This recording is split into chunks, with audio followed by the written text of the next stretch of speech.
Tu dia kereta mewah-mewah saja yang masuk Hafiz Car Wash Taman Kajang Utama ni.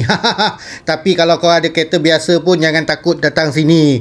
Harga basuh luar dalam baru belas RM11. Kalau kita tambah water whack macam ni water whack kan, tambahlah sikit. Tak sampai pun RM50. Ini kereta ni 600 HP ya. Dia ada Tiptronic, dia ada pecutan dia daripada 0 ke 100 8 saat. Cik main entap ya. Mana cik tahu pasal kereta, cik basuh pandai lah. Tapi yang berkenan sangat ni cik kau tengok dekat pintu dia ni kan. Ni kau tengok belah dalam ni. Oh ya, gila betul lah, rezeki masing-masing. Tapi bahagian bingkai ni kena lap. Ni belum lap lagi ya.